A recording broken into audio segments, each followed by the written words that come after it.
명절 잘 보내셨습니까? 2부 예배 때는 가끔 하는 건데 옆을 한번 이렇게 보시고요. 한번 이렇게 보시고 만나서 행복합니다 한번 해보겠습니다. 자, 만나서 행복합니다. 예. 저도 뵙게 돼서 너무 행복합니다. 아마 사랑하는 마음이 있어서, 그죠? 사랑하는 마음이 있으면 얼굴을 뵈면 행복하고 즐거운 것 같습니다. 저희 집에 이렇게 이만한 베개라고 하나, 뭐죠? 쿠션이라고 그러나요? 이만한 게 있었는데, 이렇게 누워서 그 쿠션을 이렇게 끌어안고 자고 있었어요. 근데 혜민이가 막내딸이 오더니 저한테 물어봅니다. 아빠, 쿠션을 사랑해? 물어보는 거예요. 그래서, 왜? 그랬더니 하는 말이, 아빠, 쿠션을 사랑해, 나를 사랑해. 어떻게 했겠습니까? 쿠션 집어던지고 혜민이를 끌어안고 누워있었던 그런 적이 있습니다. 제가 이 말씀을 드리는 건 아마 보기에 그런 것 같아요. 쿠션을 끌어안고 있으면 쿠션을 사랑하는 것처럼 보이는 것. 우리의 삶에요, 무엇을 끌어안고 있느냐라는 것이요, 무엇을 사랑하느냐라는 것을 사람들로 하여금 보게 하는 그런 일들이 됩니다. 그래서 이 말씀을 잠깐 드렸고요. 그리고 오늘 본문의 말씀은 우리가 너무나 잘 알고 있는 말씀입니다. 그죠? 예수님께서 이제 베드로와 제자들이 예수님이 부활하신 것을 알고 만나고 그리고 고기 잡으러 갔습니다. 그런데 그 고기 잡으러 간 곳에 예수님께서 찾아오셔서 베드로에게 질문하는 그 질문들이 쭉 나타나 있는 것이 오늘 본문의 말씀입니다. 그리고 이 말씀이요, 중요한 어떤 그 위치를 차지하는 것 중에 하나는요, 이것이 요한복음 21장의 기록이라는 겁니다. 요한복음 21장은 요한복음의 마지막 기록입니다. 하나님께서 이제 이 요한복음의 마지막의 기록을 통하여 베드로에게 분명하게 하시고 싶은 이야기가 있으셔서 말씀을 하시고 있다는 겁니다. 뿐만 아니라 베드로와 함께한 제자들에게, 우리에게 이 마지막 21장의 말씀을 통하여 분명하게 말씀하시고자 하는 것이 있어서 이 말씀을 전해주시고 있는 것입니다. 특별히 먼저 본문은요, 내가 나를 사랑하느냐라는 질문으로 시작하고 있지만 저는 뒷부분에 있는 주님께서 베드로에게 어떻게 보면 마지막 부분에 하시는 말씀들을 통해서 먼저 말씀을 나누려고 합니다. 주님께서 마지막 베드로에게 하시는 말씀이 우리가 읽은 18절, 19절입니다. 제가 다시 한번 읽어드리겠습니다. 내가 진실로 진실로 내게 이르노니 내가 젊어서는 스스로 띠뛰고 원하는 곳으로 다녔거니와 내 팔을 벌리니 남이 내게 띠띠우고 원하지 아니하는 곳으로 데려가리라. 이 말씀을 하심은 베드로가 어떠한 죽음으로 하나님께 영광을 돌릴 것을 가르치심이로라. 이 말씀을 하시고 베드로에게 이르시되 나를 따르라 하시니. 이 마지막 베드로에게 하시는 말씀들 중에요, 몇 가지 비교되는 것이 있습니다. 처음은 젊다는 것, 그리고 늙었다는 것입니다. 두 번째는요, 자유롭게 다닌다는 것과 그리고 남이 내게 띠우고 원하지 않는 곳으로 다닌다라는 것입니다. 물론 베드로가 젊어서도 주님을 위하여 살고 나이 들어서도 주님을 위하여 살았겠지만, 그러나 본문을 읽으면서 참 우리 권사님들도 머리가 하얀 우리 성도님들을 보면서 참 아름답다라는 느낌을 갖습니다. 본문은요, 우리에게 젊은 것보다 더 아름다운 늙음에 대하여 이야기하십니다. 원하는 것으로 가는 것보다 더 아름다운 원치 않는 자리를 이야기해 줍니다. 세상적으로 보면요, 젊다는 것이 아름다워 보입니다. 젊은 것이 더 예뻐 보입니다. 또 원하는 곳으로 다니는 삶, 내가 원하는 일들을 하는 삶이 아름다워 보입니다. 그런데 본문은요, 우리에게 젊은 것보다 나이 든 것이 더 아름답고 내가 원하지 않는 자리에 있는 것이 더 아름답다라는 것을 우리에게 들려줍니다. 왜 그렇습니까? 요한의 마지막 증언이 기록되어 있기 때문에 그러합니다. 19절에요, 요한이 이렇게 말합니다. 이 말씀을 하심은 베드로가 어떠한 죽음으로 하나님께 영광을 돌릴 것을 가르치심이로라. 지금 상황은 이제 베드로가 고기를 잡은 것을 예수님께서 찾아간 장면이지만, 그러나 실제적으로 이것이 기록된 상황은요, 적어도 요한이 베드로의 죽음에 대하여 들었거나 아니면 보았거나 어찌되었건 베드로의 죽음을 알고 있는 상황 가운데 기록하고 있는 것입니다. 그리고 베드로는 전생에 의하면 주후 64년경에 십자가에 못 박혀 순교하였다라고 전해주고 있습니다. 그런데 그것에 대하여 우리에게 정확하게 말하지 않습니다. 어떻게 베드로가 죽었다라고 말하지 않습니다. 그저 전승으로만 전해져 내려옵니다. 그런데 그거보다 더 중요한 것은요, 베드로의 마지막 삶이 하나님께 영광 돌리는 삶이었다라고 우리에게 이야기해 줍니다. 비록 늙었지만, 비록 내가 원하는 자리에 있는 것이 아니고 남이 나를 데리고 띠띠우는 곳으로 십자가에 가는 길이지만 그러나 그 길이 하나님께서 영광 받는 길이었다라고 말씀해주고 있는 것입니다. 베드로의 죽음을 보면서요. 베드로의 마지막 길들, 그의 노년을 보면서 그것이 하나님께 영광을 돌렸다라고 이야기하여지는 이 말씀을 보면서 우리에게 질문을 던져야 합니다. 내가 가는 길을, 그 길이 하나님께 영광이 되고 있는가? 나의 마지막을 향하여 가는 길들, 나의 길들이 과연 하나님께 영광을 돌리고 있는가 생각해 보아야 합니다. 물론 우리가 지금 당장 마지막을 맞이하는 것은 아니지만 그러나 베드로와 같이 우리의 삶이 하나님께 영광이 되고 있는가, 하나님께 영광을 돌리는 마지막을 향하여 나아가는가라는 것들을 살펴봐야 합니다. 우리의 인생을 본다면 마치 베드로의 주위에서 베드로를 기록하고 있는 요한이 그의 삶을 보고 그의 모습을 보고 그의 마지막 가는 길들을 보면서 아, 베드로의 이 마지막이 하나님께 영광을 돌리는 길이었다라고 표현하는 것처럼 우리의 주위에 우리와 함께하는 우리의 성도들이, 나와 함께 살아가는 사람들이 나의 인생의 길들을 보면서 나의 가는 길들, 나의 마지막을 보면서 과연 요한과 같이 이 사람의 길이 하나님께 영광을 돌리는 길이었다라고 기록할 수 있는지 살펴보아야 하는 것입니다. 그리고 더욱 중요한 것은요, 하나님께서 지금 베드로의 마지막을 통하여 영광 받으시기를 원하시고 계시다는 것입니다. 하나님께서, 주님께서 베드로를 통하여, 그의 삶을 통하여, 그의 마지막을 통하여 영광 받으시기를 원해서 지금 베드로를 찾아가 계신다는 것입니다. 하나님께서 우리의 삶을 통하여 영광 받으시기를 원하시고 계십니다. 소요리 문답은 우리에게 인생의 목적에 대하여 이야기하면서 하나님을 영화롭게 하고 영원토록 그를 즐거워하는 것이 우리의 인생의 목적이라고 분명하게 이야기해 줍니다. 우리의 목적일 뿐만이 아니고요, 하나님의 목적입니다. 하나님께서 우리를 창조하신 목적이고요, 우리가 이 땅에 있는 목적입니다. 하나님께 영광을 돌리는 삶을 하나님께서 베드로에게 원하고 계시고 하나님께서 우리에게 원하고 계십니다. 그런데요, 그것을 잊어버리고 살아가는 겁니다. 나의 인생이 내 목적대로 가는 길이, 내 길이 하나님께서 영광 받으신다고 생각하고 그 길을 갑니다. 과연 하나님께서 이 길들을 통하여, 나의 삶을 통하여 영광 받으시는가라는 질문을 하는 것이 아니라 그냥 내가 가는 길들을 통하여 하나님께서 영광 받으시기를 원하면서 우리의 인생을 살아갑니다. 그러면 베드로와 우리가 같습니까? 베드로는요, 사도였던 사람입니다. 사도였던 사람입니다. 3년 동안이나 예수님을 쫓아다녔던 사람입니다. 기적을, 이적을 경험했던 사람이 바로 베드로입니다. 죽었던 사람이 살아나는 것도 보고요, 5,000명을 먹이는 것도 보고요, 이런 것들을 경험했던 사람이 베드로입니다. 성자라고 불릴 만한 사람이 베드로입니다. 그리고 우리가 베드로가 하나님께 그의 삶이, 그의 마지막에 영광을 돌렸다고 하면 우리에게 드는 생각이 이것입니다. 베드로는 주님의 제자입니다. 그런데요, 생각해 보십시오. 만약 베드로가 하나님께 영광을 돌리는 것이었다고 이야기한다면 요한은 결코 베드로가 주님을 3번이나 부인했다고 기록하지 않았을 겁니다. 마태복음부터 마가복음, 누가복음, 공강복음, 요한복음까지 다 이르기까지 베드로가 주님을, 그 십자가에 가는 길에 3번이나 주님을 부인했다고 결코 기록하지 않았을 것입니다. 그리고 만약 베드로의 마지막이 그의 순교만이 영광을 돌리는 것이었다고 한다면 요한은 좀 더 정확하게 우리에게 어떻게 해서 베드로가 순교를 당하는지를 기록하여 주었을 것입니다. 그런데요, 요한은 우리에게 그것을 기록하여 주지 않습니다. 요한은 베드로가 어떻게 주님을 부인하였는지를 보여줍니다.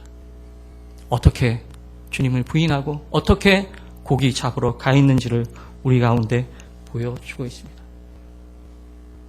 그러므로 우리의 삶도요, 하나님께 영광을 돌리는 삶입니다. 성경은 우리에게 완벽한 사람을 보여주지 않습니다. 완벽한 베드로를 보여주고 싶은 게 아닙니다. 아브라함과 모세와 이삭과 다윗과 등등 베드로, 바울 이야기를 하면서 우리에게 그들이 거룩하다고 말하지 않습니다. 온전하다고 말하지 않습니다.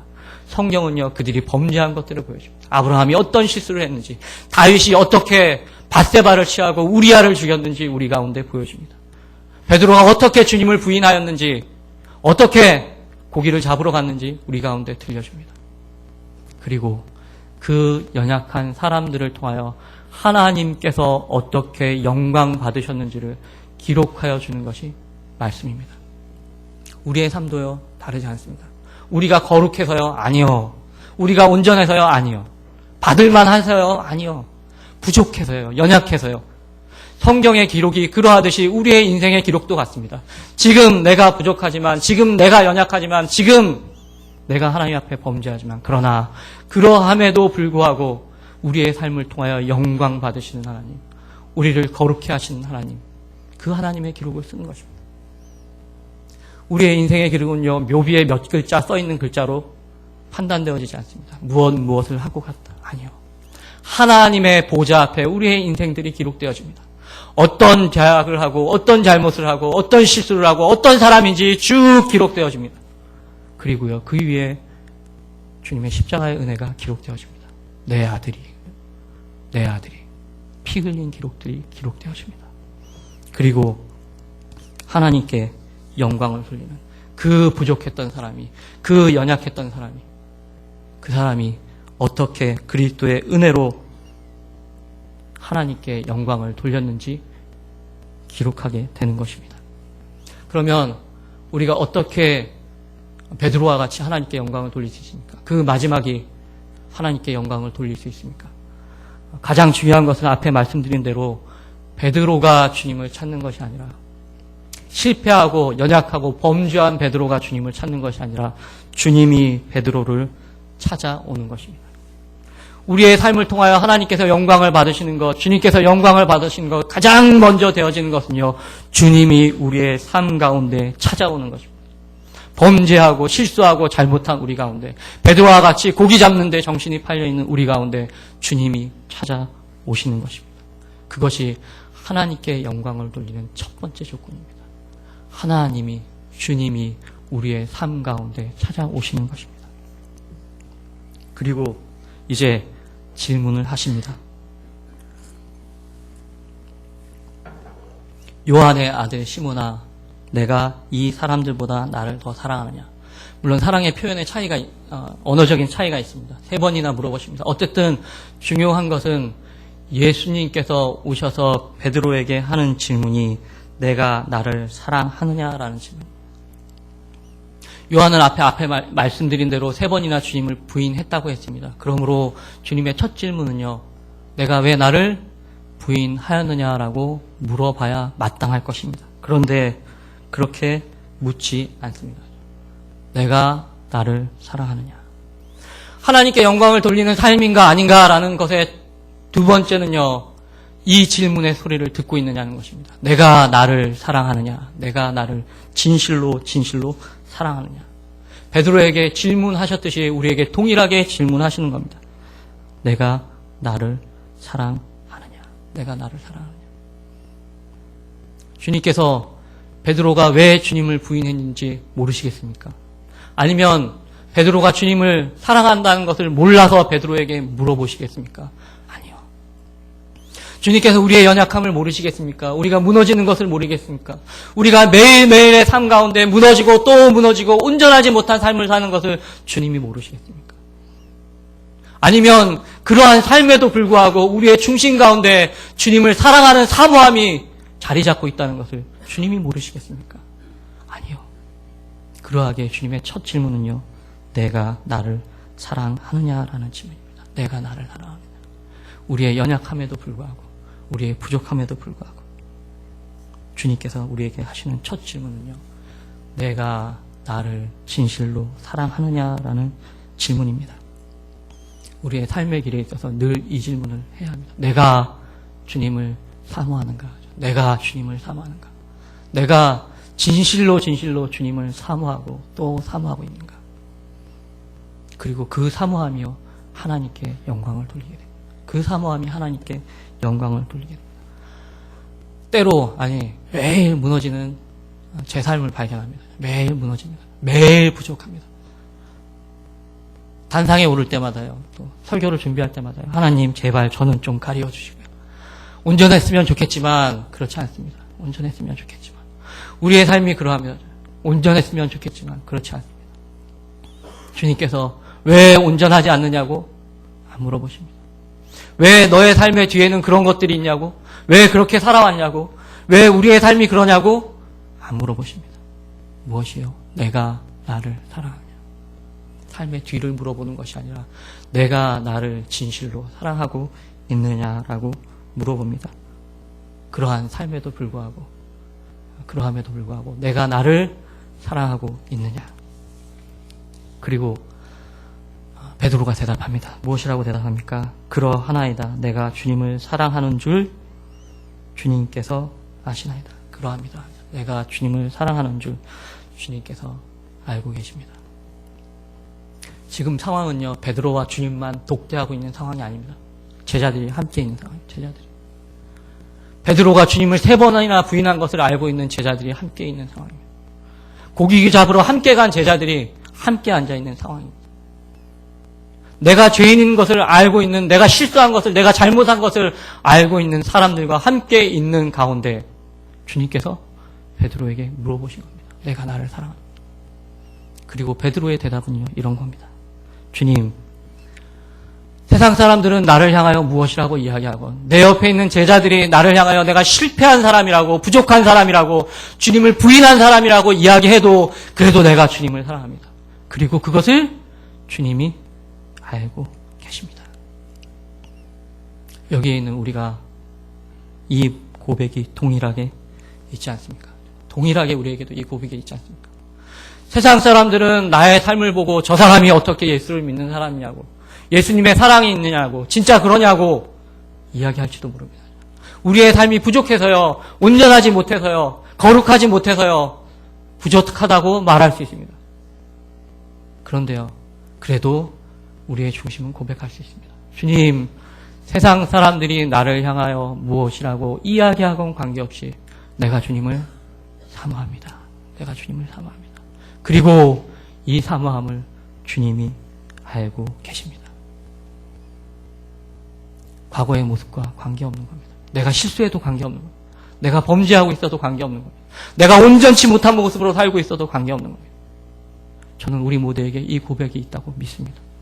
이 고백 때문에 예배 가운데 나온다고 믿습니다.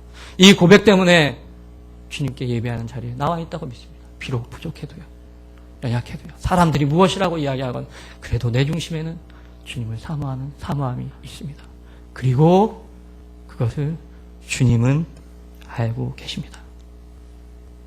이 질문에 집중하는 이유는요, 이것이 베드로의 삶을 끌고 갑니다. 베드로의 마지막이 하나님께 영광을 돌렸다라고 표현되는 중요한 이유 중에 하나는요, 이 질문에 베드로가 대답하고 이 질문을 들었기 때문에 그럽니다. 이 질문을 통하여 그의 사랑이 다시 회복되었기 때문에 그러합니다. 이 질문을 통하여 주님을 부인했던 베드로의 사랑이 다시 한번 확인되어지고 회복되어지고 그의 인생이 이제 하나님께 영광을 돌리는 삶으로 나아가기 때문에 그러합니다. 예수님을 3년 동안이나 쫓아다녔던 베드로요, 기적을 경험했던 베드로요, 주님을 부인했습니다. 고기 잡는 데 나아갔습니다. 이후에 어떤 베드로가 하나님께 영광을 돌린다고 기록되어 있습니까? 내가 나를 사랑하느냐라는 질문을 듣고 내가 주님을 사랑한다고 고백하는 베드로가 하나님께 영광을 돌리는 삶을 살았다고 요한이 19절에 기록하고 있는 것입니다. 그러므로 하나님께 영광을 돌리는 삶은요, 이 질문과 이 대답에서 시작되어지고 그것이 끌고 갑니다. 우리의 인생도 똑같습니다. 우리의 인생이 어떻게 하나님께 영광을 돌립니까? 부족한 우리가 어떻게 하나님께 영광을 돌립니까? 어떻게 하나님을 기쁘게 합니까? 어떻게 하나님을 영화롭게 합니까? 하나님을 사랑한다는 고백을 가지고 하는, 하나님을 사랑합니다. 주님을 사랑합니다. 이 질문이 우리를 하나님께 영광을 돌리는 삶으로 이끌고 갈 줄 믿습니다. 이 질문이 우리의 모든 부족함에도 불구하고 하나님께 영광을 돌리는 우리의 삶으로 끌고 갈 줄 믿습니다. 베드로의 삶이 영광을 돌렸다는 이 평가는 바로 이 질문과 이 대답에 주어집니다. 그러면 왜 주님께서 비슷한 질문을, 똑같은 질문을 3번이나 하고 있습니까? 왜 그렇습니까? 분명한 이유는요, 그 질문 뒤에 기록되어집니다. 제가 읽어드리겠습니다. 요한의 아들 시몬아 내가 이 사람들보다 나를 더 사랑하느냐 하시니 이르되 주님 그러하나이다. 내가 주님을 사랑하는 줄 주님께서 아시나이다. 이르시되 내 어린 양을 먹이라. 내가 주님을 사랑하는 줄 주님께서 아시나이다. 이르시되 내 양을 치라. 내가 주님을 사랑하는 줄 주님께서 아시나이다. 예수께서 이르시되 내 양을 먹이라. 주님께서 베드로에게 질문하십니다. 그리고 베드로의 대답을 3번이나 들으십니다. 3번이나 질문하십니다. 그리고 직접적으로 베드로에게 부탁하는 건 무엇입니까? 내 양을 먹이라는 겁니다. 내 양을 먹이라. 왜 3번이나 질문하십니까? 왜 우리의 사랑의 고백을 받으십니까? 왜 우리의 심령 가운데 있는 하나님을 향한 사랑, 주님을 향한 사랑, 그래도 내가 주님을 사랑한다고 그것을 주님이 알고 있다고 왜 다시 확인하십니까? 왜 우리에게 그것을 확인시키십니까? 내 양을 먹이라는 겁니다. 내 양을 먹이라는 겁니다. 다른 것이 아니라 내 양떼를 사랑하는 나의 마음을 알라고 말씀하는 겁니다. 내 양떼를 사랑하는 마음을 알라. 우리의 문제는요, 주님이 우리를 사랑하지 않는다는 데 있는 것이 아닙니다. 또는 우리가 주님을 사랑한다는 고백이 없다는 것도 아닙니다. 우리의 문제는요, 양떼를 향한 사랑이 식어져 간다는 겁니다. 주님께서 3번이나 물어보면서 3번이나 똑같은 것을 부탁하십니다. 내 양떼를 먹이라. 주님께서요 3계명을 주셨습니다. 무엇이라고 말씀하십니까? 3계명을 주노니 서로 사랑하라. 내가 너희를 사랑한 것 같이 서로 사랑하라. 다른 계명을 또 주셨습니까? 다른 계명을 또 말씀하셨습니까? 아니요. 서로 사랑하라. 내 양떼를 먹이라. 주님께서 베드로에게 다른 것을 또 요구하셨습니까? 아니요. 내 양떼를 먹이라. 본문은요, 베드로가 주님을 따랐다고 이야기합니다. 그의 삶이 하나님께 영광을 돌렸다고 이야기합니다. 왜요? 내 양떼를 먹이라는 주님의 말씀을 따라서 그렇습니다. 순종해서 그렇습니다. 주님께서 우리에게 다른 것들을 요구하시겠습니까? 베드로에게 내가 나를 사랑하느냐고 3번 질문하시고 우리에게 동일하게 3번 질문하시고 우리가 주님을 사랑한다고 고백한다면 주님께서 우리에게 베드로에게 이야기했던 것과 다르게 다른 것들을 말씀하시겠습니까? 내 양떼를 먹이라는 것 말고 다른 말씀을 우리에게 하시겠습니까? 서로 사랑하라는 계명 말고 다른 계명을 우리에게 요구하시겠습니까? 아니요. 우리 가운데 진실로 주님을 사랑한다는 고백이 있다면 우리는 주님의 양떼를 먹이는 사람입니다. 목회자만요? 아니요. 사도 베드로에게만 이야기합니까?